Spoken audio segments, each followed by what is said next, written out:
जय Hind. Bharat education YouTube channel पे आप सभी लोगों का स्वागत है। यूपी पुलिस के लिए सामान्य हिंदी का ये तीसरा सेट है और जैसे कि हर सेट के शुरुआत में मैं आपसे ये कहता हूँ कि इससे ज़्यादा बेस्ट कोई भी नहीं है।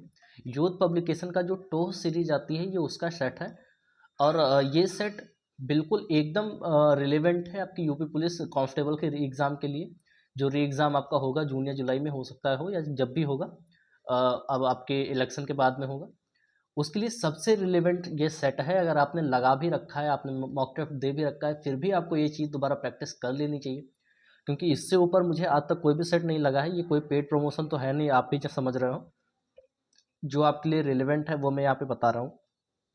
तो इसके सारे अभी आपके 30 क्वेश्चन हम देखेंगे।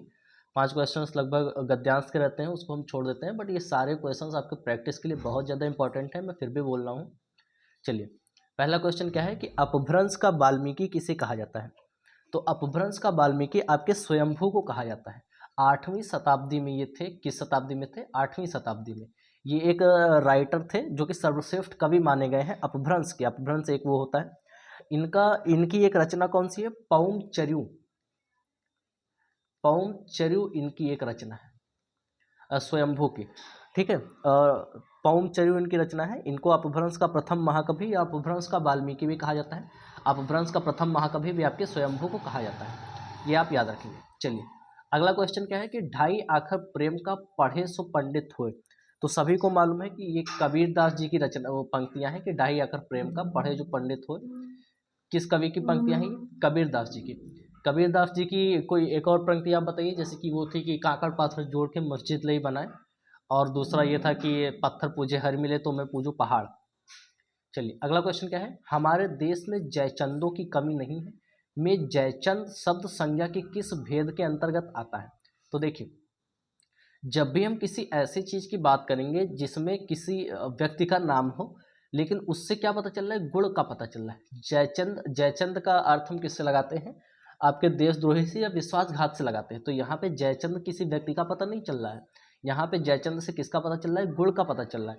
इसलिए यहाँ पे जयचंद आपके पूरे जातिवाचक संज्ञा को डिनोट करेगा। ठीक है, तो तीसरे का सी आपका राइट आंसर हो जाएगा। जैसे कि अगर कहा जाए कि कलयुग में भी हरिश्चंद्रों की कमी नहीं है, क्या कहा जाए कि अगर कलयुग में भी हरिश्चंद्रों की कमी नहीं है, तो हरिश्चंद्र क्या होते हैं? आपके सत्यवादिता के प्रतीक हैं। हरिश्चंद्र आपके सत्यवादिता के प्रतीक हैं, इसलिए हरिश्चंद्र उस सेंटेंस में आपके जातिवाचक आएगा। एक ऐसे ही होता है कि विभीषणों से बचो, यानी कि जो घर के भेदी होते हैं विभीषण, उनसे बचो, तो वो भी आपका जातिवाचक आएगा। ध्यान रखना कि कोई भी नाम अगर पूरे जात को डिनोट करता है तो वो जातिवाचक में ही आता है। शुद्ध रूप कौन सा है? तादाद में क्या शुद्ध रूप आपका जो ए में लिखा हुआ है वही आपका है। ध्यान रखेंगे कि ता पे बड़ा की मात्रा, फिर दा पे बड़ा की मात्रा, आधा ता, फिर आधा मा और या, यही आपके तादाद में का सही रूप होता है। ऑप्शन ए आपका राइट आंसर हो जाएगा। निष्काम का संधि विच्छेद बताइए। चलिए, मैं आपको पहले बताता हूँ कि ये विसर्ग संधि का उदाहरण है। अब आप बताइए कि निष्काम का संधि विच्छेद क्या होगा। बिल्कुल सही, ऑप्शन बी आपका राइट आंसर हो जाएगा। किसका उदाहरण है ये? विसर्ग संधि का उदाहरण, क्योंकि ये जो लास्ट में आपके विसर्ग लगा हुआ है, इससे और इससे मिलकर कोई भी संधि हो रही है तो वो विसर्ग संधि का उदाहरण होता है। अगर आपको कोई भी संधि इस तरीके से है तो वो व्यंजन संधि है। यहाँ पे ये जो हलंत लगा हुआ है, इसके बाद से कोई भी स्वर मिल रहा है तो ये किस स्वर का होता है? व्यंजन संधि का होता है। और ये आपका विसर्ग संधि का होता है, क्योंकि विसर्ग की मात्राएं लगी हैं। अगला क्वेश्चन क्या है कि अनुगमन में कौन सा समास है? अनुगमन शब्द में, अनुगमन का मतलब क्या होता है कि गमन के पीछे गमन, मतलब किसी के पीछे जाना, अनुगमन। तो अनुगमन में आपका अव्ययी भाव समास है, क्योंकि इसमें अनु आपका उपसर्ग लगा हुआ है और अव्ययी भाव में सामने क्या रहता है? उपसर्ग लगा हुआ रहता है। तो अनु आपका इसमें उपसर्ग लगा हुआ है, गमन में अनु उपसर्ग लगा देते हैं तो अनुगमन बन गया है। लिंग की दृष्टि से दही क्या है? देखिए, ये थोड़ा सा कंफ्यूजिंग वाला क्वेश्चन है, क्योंकि इसमें थोड़ा कंफ्यूजिंग होती है, क्योंकि इकारांत जो मात्राएं होती है, जैसे दही हो गया, पानी हो गया, रोटी हो गया, नदी हो गया, तो जो इकारांत वाली मात्राएं होती हैं वो सभी आपके स्त्रीलिंग में आती है। तो कुछ लोग सोचेंगे कि दही आपका स्त्रीलिंग है, जबकि ऐसा नहीं है। दही उसमें से एक अपवाद होता है। जैसे कि अगर हम बात करें नदी का, अगर हम बात करें रोटी का, अगर हम बात करें टोपी का, तो ये सभी क्या है? ये आपकी स्त्रीलिंग है, क्योंकि सामने बाद में क्या आ रहा है? इकारांत, आपके इकारांत संज्ञाएं आ रही। लेकिन आपके अपवाद में क्या होता है कि जो दही हो गया, ठीक, ये आपका पुल्लिंग है। इसके अलावा अपवाद में घी आता है, घी भी आपका ऊपर उकारांत है लेकिन पुल्लिंग होता है। मोती आता है, मोती आपका क्या है, इकारांत है, लेकिन आपका पुल्लिंग में आता है, दही आता है। ठीक है, तो ये आप याद रखेंगे कि लिंग की दृष्टि से दही आपको इकारांत, वैसे तो जैसे कि अगर टोपी बोल दिया जाए तो वो स्त्रीलिंग में आएगा, लेकिन दही आपका क्या है, पुल्लिंग में आता है। ये बात आप याद रखेंगे, दही एक अपवाद है। विलोम की दृष्टि से एक युग्म अशुद्ध है, इसे शुद्ध बताना है। ठीक है, विलोम की दृष्टि से तो गमन का आगमन बिल्कुल सही है, निषिद्ध का विहित एकदम सही है, आमिष का समिष ये आपका गलत है, व्यास का समास एकदम सही है। तो ऑप्शन सी आपका राइट आंसर हो जाएगा। अशुद्ध युग्म हमें बताना है। क्यों अलग है? क्योंकि ये समानार्थी शब्द होते हैं, आमिष और समिष, इसका मतलब होता है मांसाहारी, और ये दोनों समानार्थी शब्द हैं, दोनों का ही मतलब होता है मांसाहारी या मांस खाने वाला। ठीक है, तो आमिष और समिष, ऑप्शन सी आपका राइट आंसर हो जाएगा। ये भी आप ध्यान रखेंगे कि आमिष और समिष क्या होते हैं, मांस खाने वाले मांसाहारी लोगों को बोला जाता है। उसने उसे छल से पराजित किया, इस वाक्य में छल शब्द में कौन सा कारक है? उसने उसे छल से पराजित किया, किससे पराजित किया? अच्छा, हम यहाँ ये भी बोल सकते हैं कि छल के द्वारा पराजित किया। अब से और के द्वारा किसका वो होता है, करण कारक का होता है। तो ऑप्शन बी आपका राइट आंसर हो जाएगा, छल के द्वारा या छल से। ठीक है, इसमें यह भी होता है कि किसी की वजह से या किसी की सहायता से कोई काम जब संपन्न होता है तो उसमें करण कारक होता है। जैसे कि मैं कोई सहायता करूं आपका कोई काम करने के लिए, ठीक है, तो जहां भी सहायता की बात आ जाएगी, छल से पराजित किया यानी कि छल की सहायता लेके पराजित किया है, तो वहां पे क्या हो जाएगा, करण कारक हो जाएगा, से के द्वारा होता है। निम्नलिखित में से कौन सा अल्प विराम चिन्ह है? सबसे सरल क्वेश्चन है कि आपका जो कॉमा होता है वो अल्प विराम होता है। डी में आपका क्या लगा है, ये पूर्ण विराम होता है। अच्छा, आप ये बताइए कि ये आपका कौन सा चिन्ह है, ये अर्ध विराम है। ध्यान रखेंगे, यहाँ पे जो बी में आपका ऑप्शन बना हुआ है ये आपका कौन सा वो है, ये अर्ध विराम है। इसका आंसर आपका सी होगा, उसको मत समझिएगा, यह आपका अर्ध विराम होता है। इसके अलावा ये आपका प्रश्नवाचक चिन्ह होता है, सभी को मालूम होगा। इसके अलावा ये आपका क्या होता है, विस्मयादि बोधक चिन्ह होता है। आपका ये क्या होता है, ये आपका योजक चिन्ह होता है, जो जैसे माता पिता के बीच में लगता है। तो ध्यान रखेंगे, इसका ऑप्शन आपका ऑप्शन सी राइट आंसर हो जाएगा कि कॉमा जो होता है वो अर्धविराम होता है। अगला क्वेश्चन क्या है कि मोहन ने पढ़ा है, यह वाक्य संदिग्ध भूतकाल में क्या होगा? मोहन ने पढ़ा है, तो यह वाक्य आपका संदिग्ध भूतकाल में होगा कि मोहन ने पढ़ा होगा, क्योंकि यहाँ पे संदेह व्यक्त किया जा रहा है कि हो सकता है मोहन ने पढ़ा हो। तो जहाँ पे संदेह होता है वहीं संदिग्ध भूतकाल होता है, तो मोहन ने पढ़ा है, इसका संदिग्ध भूतकाल क्या हो जाएगा, मोहन ने पढ़ा होगा। ऑप्शन बी आपका राइट आंसर हो जाएगा। राम रोटी नहीं खाता है, इस वाक्य का कर्मवाच्य रूप क्या है? राम रोटी नहीं खाता है, कर्मवाच्य किसको बोलते हैं, जिसमें कर्म की प्रधानता होती है। तो राम रोटी नहीं खाता है, राम से रोटी नहीं खाई जाती है। ऑप्शन डी आपका राइट आंसर हो जाएगा, ये आपका कर्मवाच्य हो जाएगा। ठीक है, इसमें क्रिया को रूपांतरित कर देते हैं कर्म में, तो रोटी नहीं खाई जाती है ये उसका कर्म हो गया। अरुणिमा में कौन सा प्रत्यय है? ऑप्शन 13 का अरुणिमा में आपका कौन सा प्रत्यय लगा है? तो अरुण में ईमा प्रत्यय लगा के आपका बनाया गया है अरुणिमा। प्रत्यय क्या होता है, जो शब्द के लास्ट में लगता है। जैसे मान लो ये आपका मूल शब्द है, तो इसके लास्ट में जो लगेगा ये प्रत्यय लगेगा, और इसके पहले जो लगेगा ये उपसर्ग लगेगा। ठीक है, इसमें कंफ्यूजन बहुत रहती है कि कौन पहले लगता है कौन बाद में। पहले आपका उपसर्ग लगेगा, बाद में आपका प्रत्यय लगेगा। अभी उपसर्ग का एक एग्जाम्पल मैंने बताया था ऊपर। अगला क्वेश्चन देख लेते हैं, परासर्ग में किस उपसर्ग का प्रयोग हुआ है? अब चलिए, अभी मैंने आपको बताया कि उपसर्ग कहाँ पे लगता है, परामर्श, सॉरी परामर्श यहाँ पे लिखा हुआ, उपसर्ग आपका कहाँ पे लगता है। ठीक है, तो परामर्श में आपका उपसर्ग है आपका परा, ऑप्शन ए। मर्स, मर्स में परा उपसर्ग लगा के आपका परामर्श बनाया गया है। कुछ और परा उपसर्ग वाले बताइए, जैसे कि पराक्रम होता है ना, परागमन होता है, और एक होता है क्या, जैसे पराशक्ति बोल लिया, पराजय बोल लिया, किसी की जय हुई किसी की पराजय हुई। ये सभी आपके किस उपसर्ग से बने हुए हैं, परा उपसर्ग से बने हुए हैं। तो ध्यान रखेंगे आप सभी लोग। पंडित का पर्यायवाची नहीं है, इसमें से कौन सा पंडित का पर्यायवाची नहीं है? दामिनी आपका पर्यायवाची नहीं है, साफो साफ आपको दिख रहा होगा कि दामिनी किसका होता है, बिजली का पर्यायवाची होता है ना। दामिनी, सौदामिनी, तड़ित, चपला, क्षण प्रभा, ये सब क्या होता है, बिजली का पर्यायवाची होता है दामिनी। कोविद, बुद्ध, प्राज्ञ, ये सब पंडित का पर्यायवाची है, पंडित जिनको विद्वान कहा जाता है। इसके अलावा एक सुधी होता है जो कि पंडित का पर्यायवाची होता है, ये भी आप ध्यान रखेंगे कि सुधी, ये सुधी से पता नहीं क्या चलता है, मतलब पता नहीं चलता है जल्दी कि क्या होता है। मनीषी बोला जाता है, विद्वान बोला जाता है पंडित को, ये सुधी भी आपका पंडित का पर्यायवाची होता है। अधोलिखित में कौन एक घर का पर्यायवाची है? तो घर का पर्यायवाची कौन कौन सा होता है? 16 में आपका आयन जो है वो आपके घर का पर्यायवाची है। कौन है? आयन आपके घर का पर्यायवाची। इसके अलावा घर का पर्यायवाची क्या होता है? सदन होता है, निकेतन होता है, ठीक है। ये सभी आपके घर के पर्यायवाची होता है। घर का एक और पर्यायवाची होता है निलय, धाम, ये सभी आपके घर के पर्यायवाची होते हैं। समष्टि का विलोमार्थी शब्द कौन सा है? समष्टि का विलोमार्थी शब्द होता है आपका व्यष्टि। ऑप्शन बी यहाँ पे राइट आंसर हो जाएगा। समर्थ का समानार्थी शब्द कौन सा होता है? व्यष्टि होता है, ठीक है। विशिष्ट का मतलब क्या होता है? साधारण। अशिष्ट का मतलब होता है क्या? सिद्ध, जो मतलब शिष्ट होता है, ठीक है। विशिष्ट का मतलब विलोमार्थी शब्द आपका साधारण होता है, समानार्थी में नहीं बता रहा हूँ। विशिष्ट का मतलब होता है कोई बहुत विशेष, और इसका समानार्थी कौन हो जाएगा? कोई बहुत ही साधारण आदमी, ठीक है। दीन दुखियों को भोजन देने की व्यवस्था वाक्यांश के लिए एक शब्द कौन सा है? तो दीन दुखियों को भोजन देने की व्यवस्था को सदावर्त कहा जाता है, ठीक है। ऑप्शन सी वैसे इसका राइट आंसर हो जाएगा। भंडारा किसको कहा जाता है? कई सारे लोगों को अगर भोजन देने की व्यवस्था को भंडारा कहा जाता है। धर्मार्थ किसको कहा जाता है? धर्म के लिए किया गया कार्य धर्मार्थ होता है, ठीक है। ऑप्शन सी सदावर्त दीन दुखियों को भोजन करने की व्यवस्था कहा जाता है।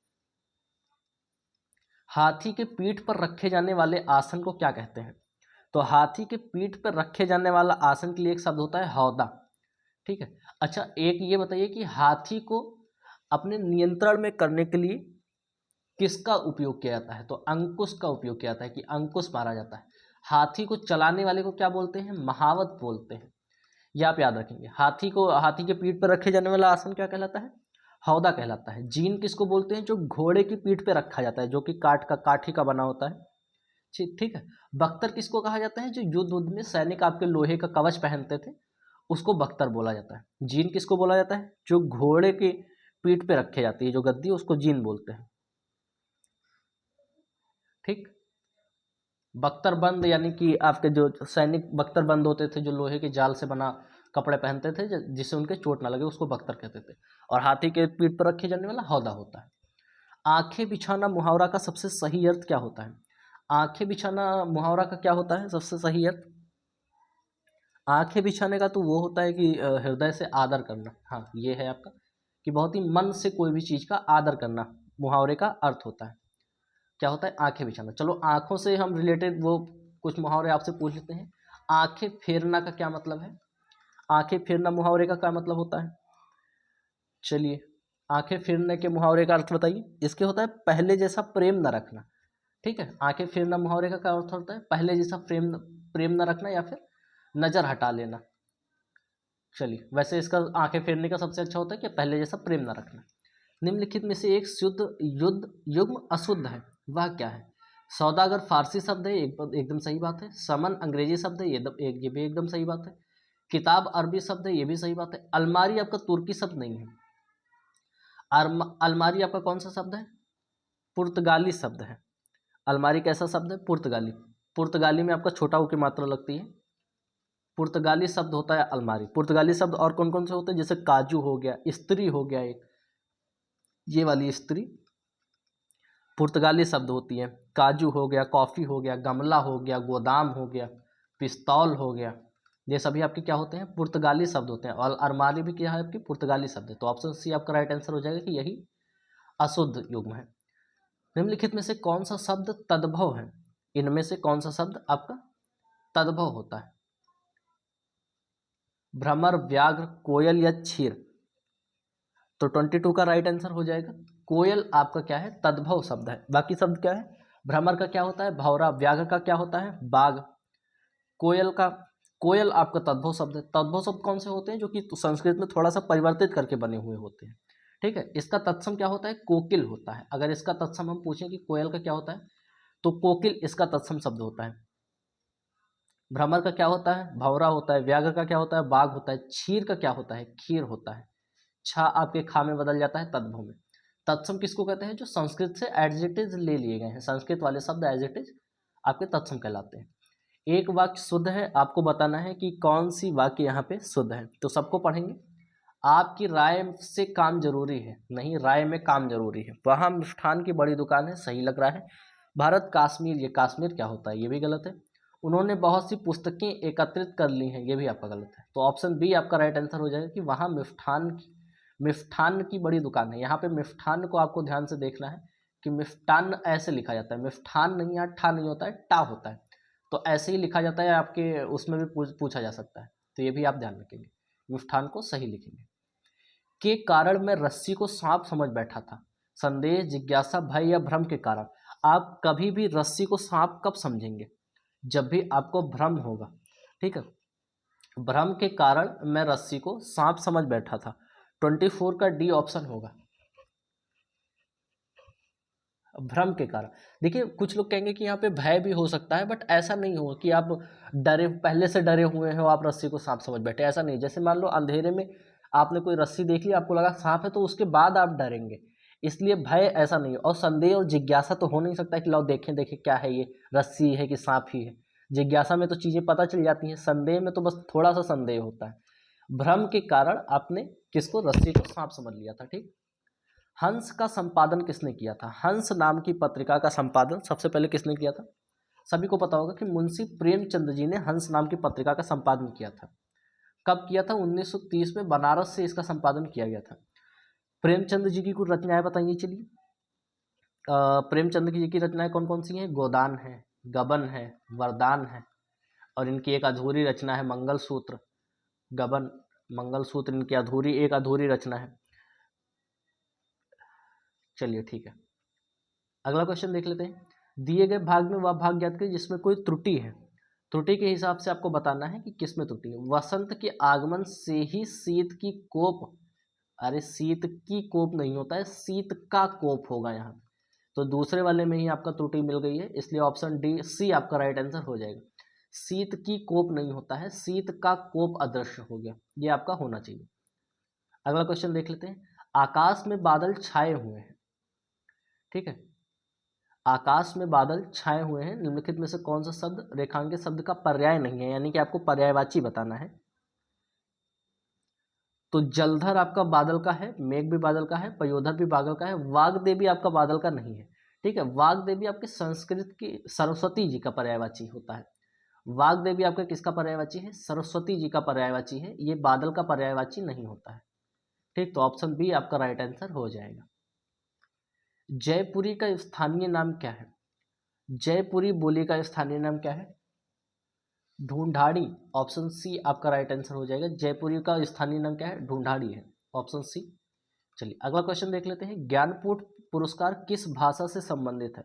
सभी को मालूम होगा कि ज्ञानपीठ पुरस्कार संविधान की 8वीं अनुसूची की सभी भाषाओं से संबंधित होता है, ठीक है। 22 भाषाओं से संबंधित है, 8वीं अनुसूची की सभी 22 भाषाओं से संबंधित है। सबसे बड़ा साहित्यिक सम्मान होता है। अंग्रेजी में भी वैसे ये दिया जाता है, अंग्रेजी आपके 22 भाषाओं में सम्मिलित नहीं है, लेकिन ये एक अंग्रेजी में भी दिया जाता है, ठीक है। अंग्रेजी इसका वो नहीं है, लेकिन ये एक अंग्रेजी में भी दिया जाता है। इसके अलावा 8वीं अनुसूची के 22 भाषाओं में दिया जाता है। साकेत महाकाव्य के रचयिता कौन है? तो साकेत महाकाव्य के रचयिता सभी को मालूम होगा, मैथिली शरण गुप्त जी हैं, ठीक है। इनकी अन्य रचनाएं बताइए, जैसे कि एक यशोधरा हो गया, मैथिली शरण गुप्त का है। एक जयद्रथ वध होता है, जयद्रथ वध आपका मैथिली शरण गुप्त जी का है। इसके अलावा भारत भारती इनकी बहुत ज़्यादा इंपॉर्टेंट है। मैथिली शरण गुप्त की एक रचना कौन सी है? भारत भारती। और एक है पंचवटी, भारत भारती, पंचवटी, ये सभी आपकी किसमें? मैथिली शरण गुप्त जी की रचनाएं, ठीक है। सुमित्रानंद पंत जी की रचनाएं बताइए, जैसे कि चिदम्बरा हो गई। सुमित्रानंद पंत को प्रकृति का सुकुमार कवि कहा जाता है। चिदम्बरा हो गई। जयशंकर प्रसाद जी की एक रचना कौन सी है? कामायनी है, ठीक है। जयशंकर प्रसाद जी की कौन सी रचना है? कामायनी। आंसू लहर झरना कामायनी, ऐसे लाइन से याद रखेंगे। आंसू लहर झरना कामायनी, ये सभी किसके हैं? जयशंकर प्रसाद जी की हैं। नागार्जुन की रचनाएं कौन कौन सी हैं? एक अकाल है, अकाल, और उसके बाद युगधारा एक रचना होती है आपके नागार्जुन जी की, युगधारा। तो ये सभी रचनाएं आप याद रखेंगे, किसी कॉपी में नोट कर सकते हैं। मैं तो हमेशा कहता हूँ कि आप नोट्स लेके बैठे, थोड़े बहुत नोट कर लिया कर, बाकी तो प्रैक्टिस के लिए सेट है ही। जेते तुम तारे तेते नभ में न तारे हैं, जेते तुम तारे तेते नभ में न तारे हैं, इस पंक्ति में सही अलंकार का चयन कीजिए। तो यहाँ पे 2 बार तारे वर्ड का यूज हुआ है, ठीक है। तो इसमें कौन सा अलंकार है? यमक अलंकार है। एक शब्द का एक से अधिक बार प्रयोग होता है लेकिन उसका अर्थ अगर अलग अलग हो जाता है तो वहाँ पे यमक अलंकार होता है। ये जो पंक्ति आपका है, ये गंगा माता के बारे में कहा गया था कि तुमने जितने लोगों के तारे तुम तारे, यानी कि गंगा माता के उसमें जो बाद में अस्थियां विसर्जित करती हैं तो वो तार देती हैं यानी कि कल्याण कर देती हैं, ठीक है। तेते नभ में न तारे हैं, यानी कि उतने नभ में आकाश में तारे भी नहीं है, तारे जो स्टार होता है उतने तारे भी नहीं है जितने आपने तार दिए हैं, यानी कि कल्याण करती हैं। तो यहाँ पे तार का 2 अर्थ होगा कि तार दिए हैं, कल्याण कर दिए हैं, और दूसरे तारे जो नभ में स्टार्स होते हैं। तो आपका यमक अलंकार आपका हो जाएगा, ठीक है। इस सेट के सभी क्वेश्चंस हो गए हैं। इसके अलावा इसमें गद्यांश दिए हुए थे तो जो कि मैं यहाँ पे छोड़ रहा हूँ, गद्यांश बहुत लंबा हो जाता है। अगर आपको ये वीडियो जरा सा भी हेल्पफुल लगा हो, बीच में कोई भी फालतू की बात नहीं की गई है, तो आप चैनल को सब्सक्राइब कर सकते हैं। यूपी पुलिस के और सारे वीडियोस जाके देख सकते हैं। चलिए मिलते हैं अगले वीडियो में, तब तक के लिए जय हिंद, जय भारत।